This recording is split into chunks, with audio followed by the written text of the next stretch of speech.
सदाशिवसमारम्भाम्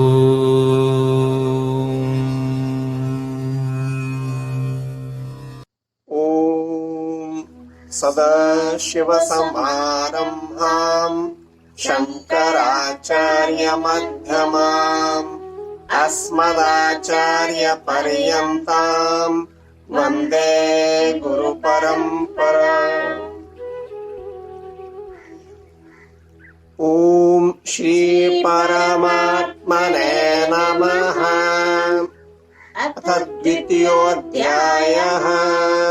श्री भगवानुवाच तस्माद्यस्य महाबाहो निगृहीतानि सर्वशः इन्द्रियाणीन्द्रियार्थेभ्यः तस्य प्रज्ञा प्रतिष्ठिता या निशा सर्वभूतानां तस्यां जागर्ति संयमे यस्यां जागृति भूतानि सा निशा पश्यतो मुनेः।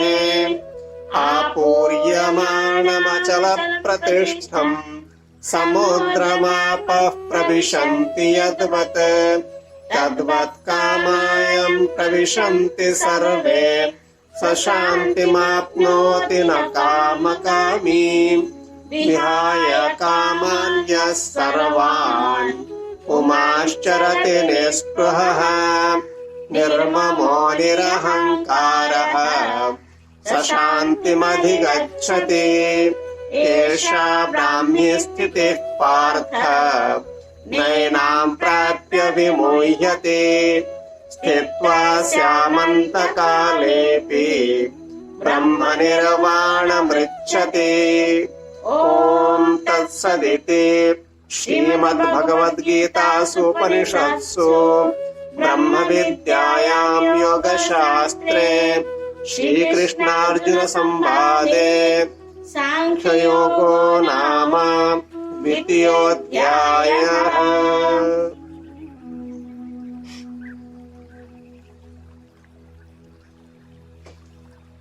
तस्मात् यस्य महाबाहो निगृहीतानि सर्वशः इन्द्रियाणीन्द्रियार्थेभ्यः तस्य प्रज्ञा प्रतिष्ठिता।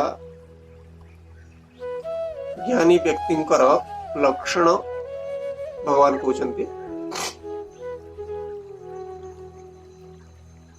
तस्मात् सही कारणरू यस्य जहार महाबाहो हे महाबाहो तस्मात् यस्य महाबाहो निगृहीतानि सर्वशः निगृहीतानि निवृत्त हे जाइछन्ति सर्वशः सबु दिगरु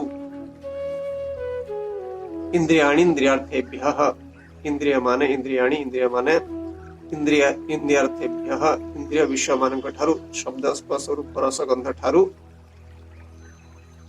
तस्य प्रज्ञा प्रतिष्ठिता से व्यक्तिंकर प्रज्ञा प्रतिष्ठिता।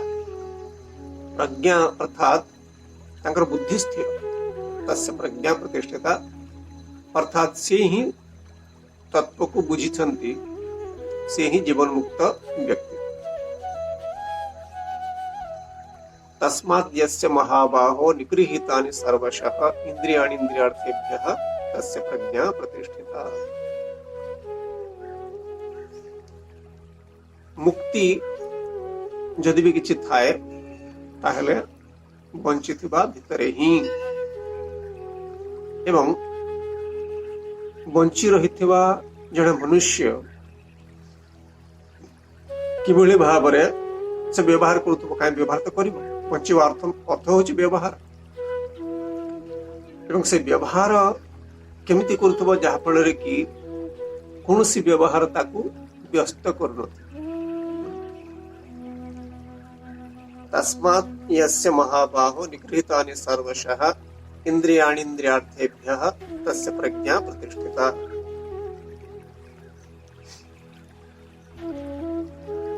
जीवन मुक्त रक्षण अर्थात जगत को व्यवहार करू थाए कि आनंद रहबा से ही जीवन मुक्त। तो इंद्रिय मानक ठारू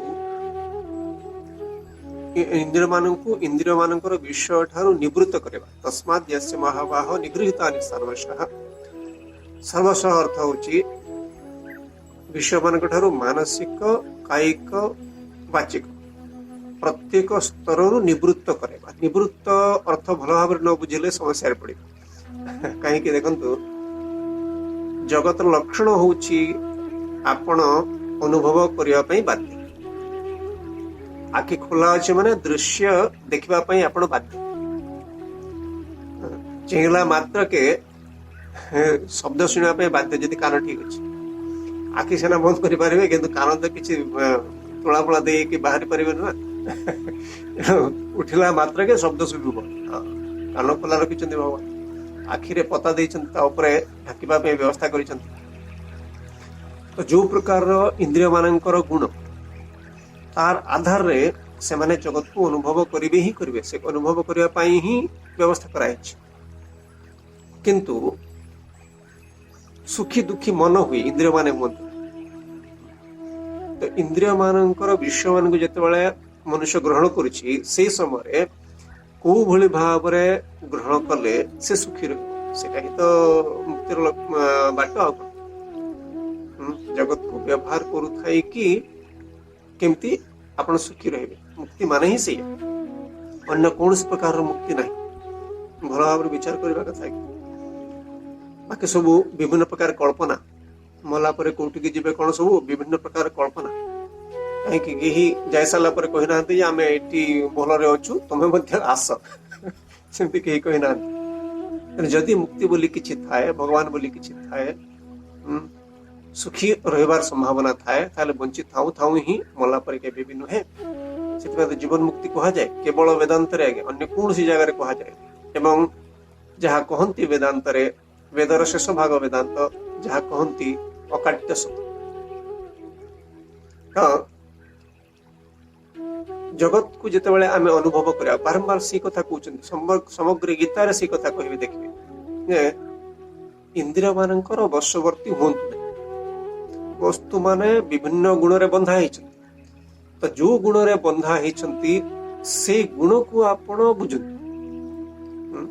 कहीं अलग गुण से माने नहीं पारे जमी आखु आखुर गुण सेमती ही रहिबो सब आखु सेमती रहिबो हमर जे बापा अमल आखु सेमती थिला तांकर जे बापा अमल सेमती थिला तांकर जे बापा अमल आखु सेमती ही थिला आंब सेमती ही थिला वर्तमान मध्ये सेमती अछि कलरा सेमती अछि तेणु जगत जहाँ सब बेले सैया मनुष्य माने जेमिति सब बेले सैया आजिकल मनुष्य मान भितर क्रोध ईर्षा भय आसुची सेमती नुहे गतानुगतिको लोकाः न लोकाः पारमार्थिका लिखि गतानुगतिको लोकाः मनुष्य माने एमती जन्म है कि मरी जाते ये विश्वब्रह्मांडर मूल को जानिबा पई खूब कम लोक चेष्टा करते सियाड़ को मन ही जाए तेणु जो व्यक्ति जगत को व्यवहार करुवा समय तस्मात् यस्य महाबाह निगृहीतानि सर्वशः से निगृहीत अर्थात निवृत्त करेवा ता अर्थ हमें भल भाव जीवाक पड़िबो जे निवृत्तर अर्थ होची वशवर्ती हुए वशवर्ती है कि विभिन्न प्रकार भूल कर्म कर देखते लोक कहीं वशवर्ती होती इंद्रिय मानकर विषयर वशवर्ती कहीं मनुष्य मान होती जेहेतु तांकर आधार रे समाने आनंद रहिबा पई चाहते यथेष्ट जदि मो पाखे धन अच्छी आउ चिंता नहीं ए भावना जेहेतु भूल से भूल भावना मनुष्य को दुख दिए अर्थ आवश्यक निश्चय किंतु अर्थ मते सुख दे पारिबो नहीं दृढ़ हवा कथा जो व्यक्ति बुझंती अर्थ सुख दे पारिबो नहीं अर्थ पछरे से पड़िबो अर्थ व्यवहार करिवे किंतु अर्थ पछरे पड़िबो देखो आम खाऊ मीठा आजिकल मीठा बोली कह आगुरी मीठा मीठा नाला आखु आखु मीठा लगुला विभिन्न प्रकार व्यवस्था करके मीठा तैयारी कर ठीक अच्छे खातु मना नहीं किंतु आमको बुझा पड़ो जे दिन पर्यंत शरीर नहीं पार से दिन पर्यंत आम खाइबा स्पष्ट भाव में बुझा मिछ नुहे किंतु ये संबंध चिंता कले जे मीठा प्रति जार लालसा थी सी संभाली पार नहीं मुंड खराब हो तेणु वस्तु मान आम व्यवहार करवा खाइबा किंतु बुझिबा जे दिन पर्यंत शरीर नहीं पारिबो से दिन पर्यंत आमे खाइबा जेतेबेले नहीं पारिबो नहीं आमे खाइबा नहीं ठीक अछि ठीक सेमिति शरीर शरीर कथा कहला बेलको आहुरी बेसी लागिबो जेते दिन पर्यंत जो अंग योग्य है कि थिबो से भली भाव रे आमे से अंग को से भली भाव रे व्यवहार करबा जेतेबेले आओ व्यवहार ही पारिबो नहीं योग्य रहिबो नहीं व्यवहार करबा बहुत कष्ट ऐसे भावना मध्य मनुष्य को थरहर कर दिए जोटा कि जगत संबंधी सत्य ताठारु मनुष्य दूरी रहबा को चाहले हबो बरं उपाय करबा कथा केमिति विधाता जहा करिसंती समस्त को पय समान मो पय अन्य स्वतंत्र नियम से करिना वृद्ध व्यक्तिर चुट्टी पाचिबो को बुद्ध पृथ्वी सारा सौ वृद्धर चुट्टी पाचिबो 40 एका हुए ओडिसा भारत लोक मन ओडिसा लोक मन पृथ्वी सारा सब लोक मान को 40 कहती कहीं आखिरे जना पड़ जाए तो प्रकृत 40 है नाक को कान को समस्त को 40 खाली से दुर्बलता जना पड़े नहीं बोली कि आखि को 40 कही दौरान 40 चश्मा संपूर्ण शरीर को 40 वर्ष हो सारे तेणु जहाँ जगत लक्षण से लक्षण मान को जो व्यक्ति स्वीकार करते एवं निज को प्रस्तुत करते जे शरीर जेमती रहिबो मु सेमती ताकू व्यवहार करिबो के सेमती करिवो जहार जगत प्रति आसक्ति थिबो से करि पारिबो नाही के बहुत कर्मठ लोक अछंती आगे देखि कर्म न हेले से माने रहि पारिबो बड विपत्ति से उडा कर्म करिबी जदि शरीर योग्य थिबो बस किंतु आपण रहि पारिबे काहे कि बहुत किछि मु पाइबा को चाहे जीवन में बहुत किछि पाइबा को चाहे बहुत किछि करिबा को चाहे आपण बसई देबो नै गोटे भावना आपण को बसई देबो नै दौड़ेबो तेणु जदि ए जगत रे मोर किछि पाइबार नाही ताहले जति कि आवश्यक सेति कि मु कर्म करिबी ताठर बेसी कर्म करिवार आवश्यकता मोर नाही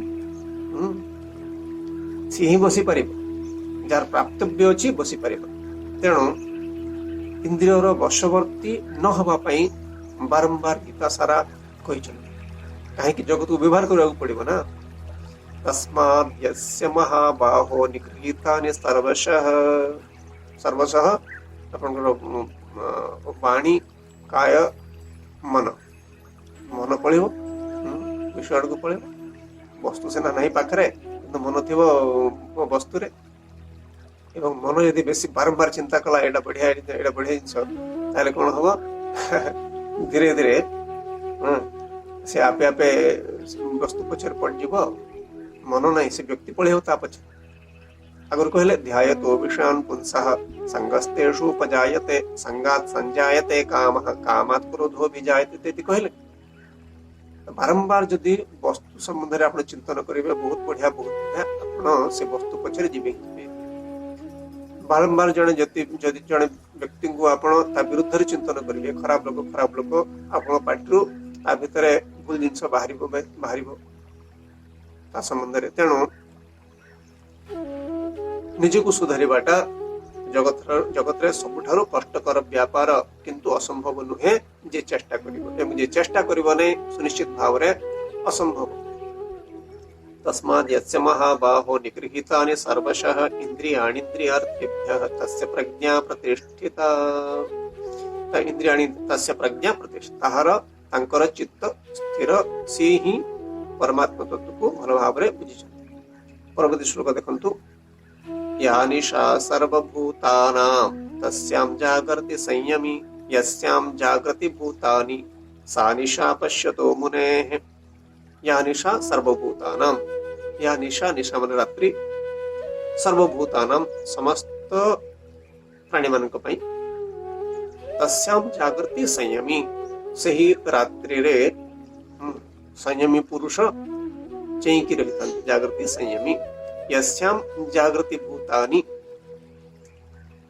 एवं जो समय अन्य प्राणी माने चैंकी रहितांती सा निशा पश्यतो मुनेः जानुथुबा व्यक्ति मुनि मनोशील व्यक्ति सा निशा ताहा रात्रि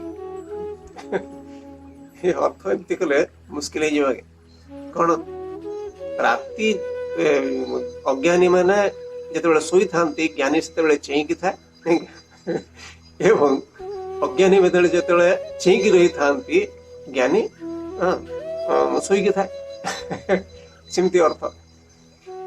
ୟା ନିଶା ସର୍ବଭୂତାନାମ, ୟା ନିଶା ସର୍ବଭୂତାନାମ ୟା ନିଶା, ସମସ୍ତ ପ୍ରାଣୀ ମାନଙ୍କ ପାଇଁ ଯାହା ରାତ୍ରି। କଣ ରାତ୍ରି? ପରମାତ୍ମ ତତ୍ଵ।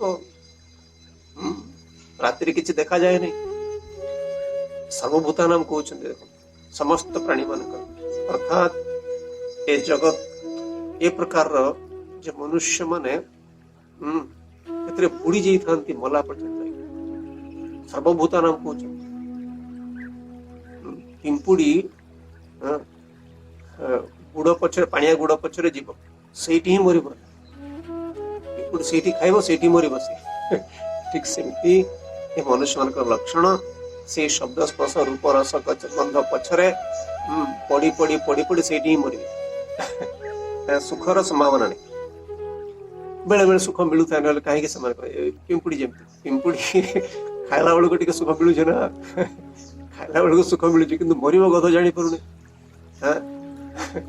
ଠିକ ସେମିତି ଏ ମନୁଷ୍ୟ ମାନେ ମଧ୍ୟ ଏ ଜଗତର ସୁଖରେ ଏଭଳି ଭାବରେ ବୁଡି ରହିଥାନ୍ତି ଯେ କେତେବେଳେ ଶେଷ ନିଶ୍ୱାସ ଚାଲିଯାଏ ଜାଣିପାରନ୍ତି। ପ୍ରାୟତଃ 100% କହିଲେ ଅତ୍ୟୁକ୍ତି ହବ ନାହିଁ ଆଜ୍ଞା। ତେଣୁ ଯିବା ପୂର୍ବରୁ ଆମେ ବାଟ କରିଦେବା କଥା। ସର୍ବଭୂତାନାମ ୟା ନିଶା, ବିଭିନ୍ନ ଦୃଷ୍ଟିକୋଣରୁ ମନୁଷ୍ୟ ମାନେ ବାନ୍ଧି ହେଇଯାଇଥାନ୍ତି।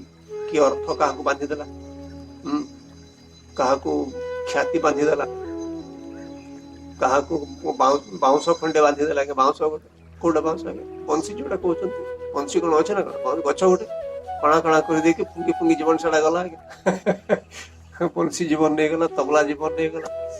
କିଏ ଯେ ବିଭିନ୍ନ ପ୍ରକାର ଜିନିଷ ପତ୍ର ଖାଇକି ହାତରେ ମାଂସପେଶୀ ବଡ କରୁଛି। ଆରେ କେତେ ଦିନ ବଡ ହବ ମାଂସପେଶୀ? ରେସଲର ଯୋଉମାନେ ଅଛନ୍ତି କେତେ ଦିନ ତମର ହବ? 80 ବର୍ଷର ବଡି ବିଲ୍ଡର ଅଛନ୍ତି ନା କଣ? ତେଣୁ ମନୁଷ୍ୟ ମାନେ ବୁଝିପାରନ୍ତି ନାହିଁ କଣ କରିବେ। ଦେଖନ୍ତୁ ଶରୀରଟି ଅଛି, ବାହାର ଜଗତ ଅଛି, ଚାଲ ଏଇଟା କରିବା ସେଇଟା କରିବା, ଏଇଟା ସେଟା। ଆଜିକାଲି ଯାହା ହଉ ସେ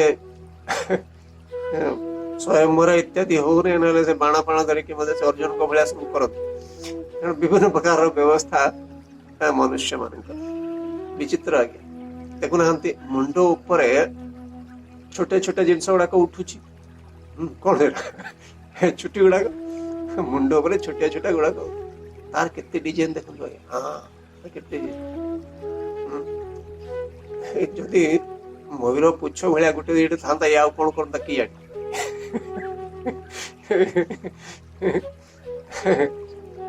ତେଣୁ ନାକ ତଳେ ଉଠୁଛି, ପାଟି ଉପରେ ପୁରୁଷ ମାନଙ୍କର। ସେ ପୁଣି କେତେ ପ୍ରକାର ତା ନାଁ ଦିଆଯାଇଛି। ପ୍ରଜାପତି ନିଶ, ରାବଣ ନିଶ। ନିଶରେ ଚୁଟି ଗୁଡାକ, ମୁଣ୍ଡର ଚୁଟି ଏ ଚୁଟି ପାର୍ଥକ୍ୟ। ଭଗବାନ ଯୋଉ ଜାଗାରେ ଯେତେ ଲମ୍ବା କରିବା କଥା କରୁଛନ୍ତି।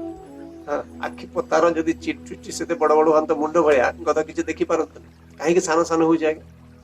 ଆଖି ପତା ଉପରର, ଆଖି ପତାର ଚୁଟି ଗୁଡାକ, ଭ୍ରୁଲତାର ଚୁଟି ଗୁଡାକ ଯଦି ମୁଣ୍ଡ ଭଳିଆ ହଉଥାନ୍ତା, ମୁଣ୍ଡ ଉପର ଭଳିଆ, ମନୁଷ୍ୟ କିଛି କାମ କରନ୍ତା ନା। ବୁଝିବା କଥା ସବୁ ଜିନିଷକୁ ହେଲା। ଯୋଉ ଯେମିତି ଯାହା କରିବା କଥା ଭଗବାନ କରିଛନ୍ତି, କିନ୍ତୁ ଆକର୍ଷିତ ହବା ପାଇଁ ନୁହେଁ। ବ୍ୟବହାର କରିବା ପାଇଁ କୁହାଯାଇଛି, କିନ୍ତୁ ଆକର୍ଷିତ ହବା ପାଇଁ ନୁହେଁ। ଆକର୍ଷଣ ଅର୍ଥ ହଉଛି ଦୁଃଖ। ୟା ନିଶା ସର୍ବଭୂତାନାମ, ପ୍ରାୟତଃ ସମସ୍ତେ ଏହି ଦିଗ ପ୍ରତି ଅନ୍ଧ ଥାନ୍ତି, କେହି ଆଡକୁ ଦେଖି ପାରନ୍ତି। ତସ୍ୟାମ ଜାଗତି ସଂୟମୀ, ସଂୟମୀ ଯିଏ ହବ, ଯିଏ ନିଜକୁ ସଂଯତ କରିଥାଏ, ଅର୍ଥାତ ଇନ୍ଦ୍ରିୟ ବିଷୟ ମାନଙ୍କ ଠାରୁ ନିବୃତ୍ତ କରେ, ବ୍ୟବହାର କରୁଥାଏ କି ନିବୃତ୍ତ।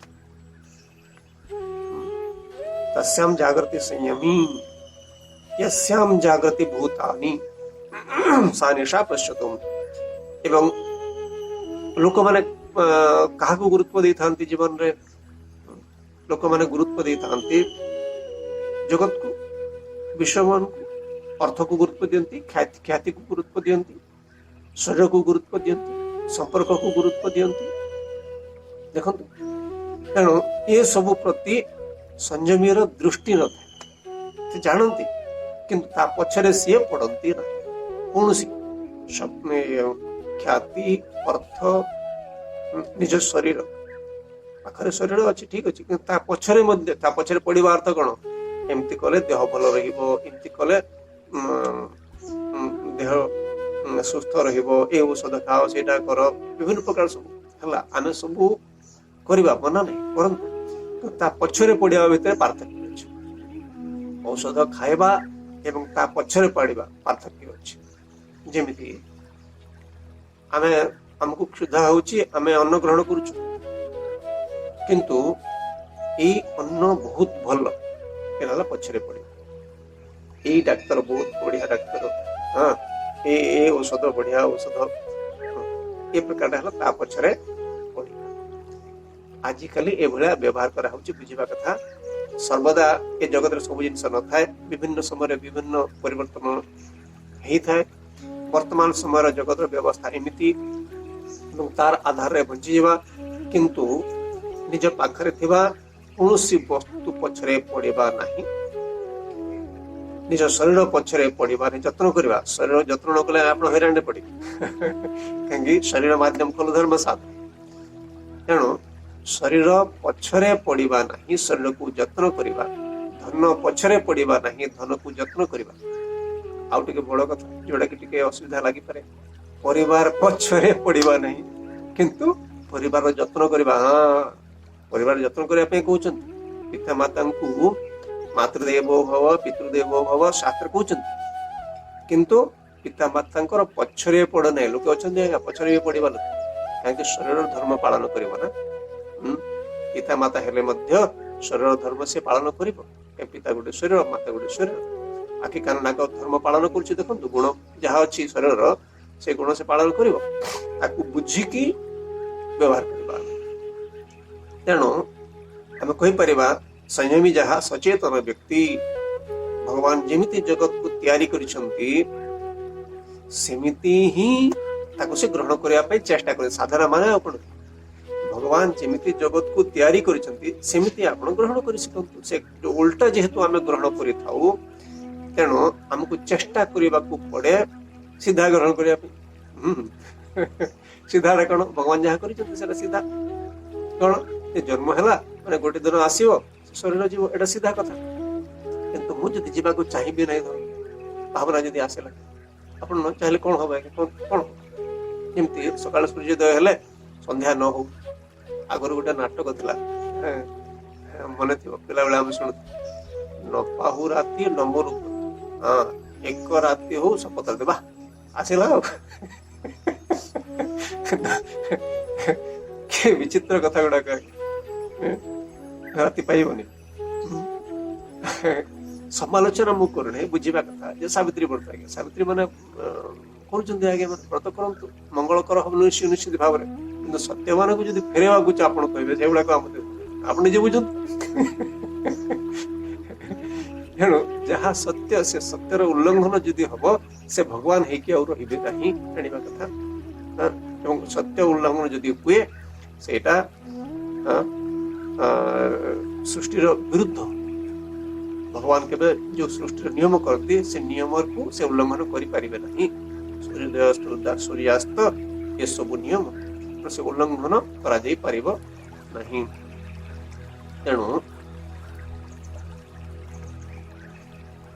यानि सर्वभूतानां तस्यां जागृति संयमी यस्यां जागृति भूतानि सा निशा पश्यतो मुने पश्यतः मुने सा निशा पश्यतः मुने अर्थात जानिथिबा व्यक्तिंकर जानिथिबा व्यक्ति पश्यतो मुने मुनि अर्थात मननशील विचारवान व्यक्ति अच्छा तो से जमती अर्जुन पचारिथिले जे केमती चालुथबो से ज्ञानी व्यक्ति केमती चालुथिबे कौन खाऊथिबे केमती कथा होथिबे वर्तमान कोन विचार करन हम जहा भगवान जहा विचार कले व्यास तार आधार रे जे केमती आपण चिन्हिबे ज्ञानी को चिन्हबार दरकार नहीं आज्ञा निजे ज्ञानी ही जान जड़े लोक पेटे खाद्य खाई भोक जाइए तार जानिले मो पेट भर निजे ଖାଆନ୍ତୁ ପେଟ ଭର, ନିଜେ ଖାଇଲେ ପେଟ ଭର। ଅବଶ୍ୟ ଜ୍ଞାନୀ ମାନେ ଆମର ଆଦର୍ଶ ହେଇଥାନ୍ତି। ସେମାନଙ୍କ ତପଶ୍ଚରଣ, ସେମାନେ ଯୋଉ ମାର୍ଗରେ ଥାଆନ୍ତି, କେମିତି ନିର୍ଲୋଭୀ ନିଷ୍କାମ ଭାବରେ ସେମାନେ ବଞ୍ଚନ୍ତି, ସେମାନେ ଆମର ଆଦର୍ଶ। ତେଣୁ ତାଙ୍କର ଲକ୍ଷଣ ଏମିତି ବୋଲିକି କହିଛନ୍ତି। ଦେଖନ୍ତୁ ଆମର ପୃଥିବୀରେ କ୍ୱଚିତ ସେମିତି ହୁଅନ୍ତି, କିନ୍ତୁ କେମିତି ତାଙ୍କର ଜୀବନଚର୍ଯ୍ୟା ଦେଖନ୍ତୁ। ବହୁତ ଧନୀ ଘରୁ ମଧ୍ୟ ସେମାନେ ଯାଇକି ସନ୍ନ୍ୟାସ ନେଇଛନ୍ତି। ଗୃହସ୍ଥାଶ୍ରମରେ ଥାଇକି ବ୍ୟାସ ଭଗବାନ ନିଜକୁ ଦେଖନ୍ତୁ, ଗୃହସ୍ଥ ସିଏ କଣ ରଚନା କରିଛନ୍ତି ଦେଖନ୍ତୁ। ତେଣୁ ଗୃହସ୍ଥ ହେବା ଦ୍ୱାରା ଜଣେ ଜ୍ଞାନୀ ହେଇପାରିବ ନାହିଁ ଏମିତି ନୁହେଁ। ତେଣୁ ନିଜର ଆଚରଣକୁ ଠିକ କରିବା ଦ୍ୱାରା ଯଦି କୁଆଡେ ଭୁଲ ଅଛି, ଯଦି ଠିକ ଅଛି ଖୁସିରେ ରୁହନ୍ତୁ। ଏବଂ ବାରମ୍ବାର ଏଇ ବିଷୟବସ୍ତୁ ମୃତ୍ୟୁ ପର୍ଯ୍ୟନ୍ତ, ଯେମିତି ମୃତ୍ୟୁ ପର୍ଯ୍ୟନ୍ତ ଆମେ ଯଦି ଯୋଗ୍ୟ ଥିବା ଆମେ ଖାଇବା, ଠିକ ସେମିତି ମୃତ୍ୟୁ ପର୍ଯ୍ୟନ୍ତ ଏଇ ବିଷୟ ପ୍ରତିଦିନ ଅଥଚେନ୍ନ ପ୍ରମାଦ୍ୟତି ଶରୀରେ ପାପ୍ମନୋ ହିତ୍ୱା ସର୍ବାନ୍ କାମାନ୍ ସମଶ୍ନୁତ ଇତି ଅଥଚେନ୍ନ ପ୍ରମାଦ୍ୟତି କହୁଛନ୍ତି। ଯଦି ଜଣେ ଜ୍ଞାନୀ ବ୍ୟକ୍ତି ନ ପ୍ରମାଦ୍ୟତି, ଯଦି ପ୍ରମାଦ କରିବ ନାହିଁ, ଅର୍ଥାତ୍ ମୃତ୍ୟୁ ପର୍ଯ୍ୟନ୍ତ କର୍ତ୍ତବ୍ୟସ୍ୟ କरणं ପ୍ରମାଦଃ, ଯାହା କର୍ତ୍ତବ୍ୟ ସେ କର୍ତ୍ତବ୍ୟ କରି ଚାଲିଥିବେ। କର୍ତ୍ତବ୍ୟ ବଦଳିଯିବ ଶରୀରର ଅବସ୍ଥାର ଆଧାରରେ, ବାହାର ଜଗତ ପରିସ୍ଥିତିର ଆଧାରରେ କର୍ତ୍ତବ୍ୟ ବଦଳିଯିବ, କିନ୍ତୁ କର୍ତ୍ତବ୍ୟରେ ଯିଏ ଅବହେଳା କରେ ନାହିଁ। ଯେମିତି ବର୍ତ୍ତମାନ ଦେଖନ୍ତୁ କର୍ତ୍ତବ୍ୟ ରହିବ, କରୋନା ପାଇଁ ବାହାର ଯାଇପାରିଲେ ନାହିଁ, ଠିକ ଅଛି, ସେତେ କର୍ମ କରି ହଉନାହିଁ, ଠିକ ଅଛି, କିନ୍ତୁ ତଥାପି କର୍ତ୍ତବ୍ୟ ରହିଛି। ପରିସ୍ଥିତିକୁ ଦେଖିକି କର୍ତ୍ତବ୍ୟ ବଦଳିଯିବ, ବୃଦ୍ଧାବସ୍ଥାରେ କର୍ତ୍ତବ୍ୟ ବଦଳିଯିବ, ଶରୀର ପାଇଁ ଆଖପାଖରେ ଥିବା ବସ୍ତୁ ମାନଙ୍କ ପାଇଁ କର୍ତ୍ତବ୍ୟ ବଦଳିଯିବ। ତେଣୁ ଯୋଉ ପରିସ୍ଥିତିରେ ଆପଣ ଥିବେ, ବାହ୍ୟ ଭିତର ସବୁକୁ ଦେଖିକି କଣ କର୍ତ୍ତବ୍ୟ ନିଜେ ବିଚାର କରନ୍ତୁ। ଏବଂ ପୋଖତ ଏମିତି ବିଚାର କରିଥିବା ପୋଖତ ବ୍ୟକ୍ତି କଣ ହବ, କର୍ତ୍ତବ୍ୟ ନ କରିପାରିଲେ ମଧ୍ୟ ଶରୀରର ଆଧାରରେ କର୍ତ୍ତବ୍ୟ ଭାବୁଛନ୍ତି, କରି ନ ପାରିଲେ ମଧ୍ୟ ଆଉ ବାଧିବ ନାହିଁ। କାହିଁକି? ଆପଣ କର୍ତ୍ତବ୍ୟରେ ଅବହେଳା କରିବାକୁ ଚାହାନ୍ତି ନାହିଁ, କିନ୍ତୁ ବର୍ତ୍ତମାନ କରି ହଉନାହିଁ। କାହିଁକି? ବାହାର ଅବସ୍ଥା ଏଭଳିଆ। ବହୁତ ଲୋକ ଦୁଃଖୀ ଆଜ୍ଞା, କାହିଁକି? ଭୋଗ ପାଇଁ, ଅଲଗା କିଛି ନୁହେଁ। ଭୋଗ ପାଇଁ ହିଁ, ଯିଏ ଭୋଗର ଇଚ୍ଛା ପ୍ରବଳ ଥିବ ସେ ଦୁଃଖୀ ହବ। ଆଗରୁ ଏମିତି କମାଣି ହଉଥିଲା, ଏବେ କମାଣି ହଉନି, ଆପଣ ବଞ୍ଚିଛନ୍ତି ନା। ଲୋକ ସିଆଡକୁ ଦୃଷ୍ଟି ଯାଏନି ଲୋକମାନଙ୍କର। ଆଜ୍ଞା ଏତେ ଲୋକ ଚାଲିଗଲେଣି ଏ ପୃଥିବୀରୁ ଏଇ ରୋଗରେ, ଯୋଉମାନେ ବଞ୍ଚିଛନ୍ତି ସେମାନେ କେମିତି ଦୁଃଖୀ ହଉଛନ୍ତି, ଯାଇନାହାନ୍ତି ବୋଲି ମନ ଆହୁରି ଚାହୁଁଥାଏ। ଟିକେ ସୁବିଧା ଦିଅନ୍ତୁ, ଆହୁରି ସୁବିଧା ସେ ଚାହିଁବ। ଟିକେ ବି ମନ ଅସୁବିଧା ଆମେ ଚାହୁଁନା, କେମିତି ଆମେ ସୁଖୀ ହେବା। ତେଣୁ ପଶ୍ୟତୋ ମୁନେଃ, ପଶ୍ୟତଃ ଦେଖୁଥିବା ମୁନିଙ୍କର, ବିଚାରବାନ ବ୍ୟକ୍ତିଙ୍କର। ମୁନି ଆଉ ବିରାଟ ଜିନିଷ ନୁହଁ। ମୁନି ମାନେ ଲମ୍ବା ଲମ୍ବା ଜଟା ହେଇଥିବ ସେଗୁଡା। ଜଟା ସେତେବେଳେ ହଉଥିଲା ଯେତେବେଳେ କି କଇଁଚି ଫଇଁଚି ନଥିଲା। ବର୍ତ୍ତମାନ ସମୟରେ ଯେମିତି ମନୁଷ୍ୟ ମାନେ ବଞ୍ଚିତ ସେମିତି ବଞ୍ଚିଥିବା କଥା, କିନ୍ତୁ ନିରାସକ୍ତ ଭାବରେ ଆସକ୍ତି ରହିତ ହେଇକି ବଞ୍ଚିଯିବା କଥା। ଯାହା ଫଳରେ କି ବଞ୍ଚି ଥାଉ ଥାଉ ଆମେ ଶାସ୍ତ୍ର ଯାହା କହୁଛନ୍ତି ସେ ବିଷୟକୁ ବୁଝିଯିବା ଏବଂ ପ୍ରତି ମୁହୂର୍ତ୍ତରେ ଆମେ ଆନନ୍ଦରେ ରହିପାରିବା। ଓମ୍ ଶାନ୍ତି ଶାନ୍ତି ଶାନ୍ତି।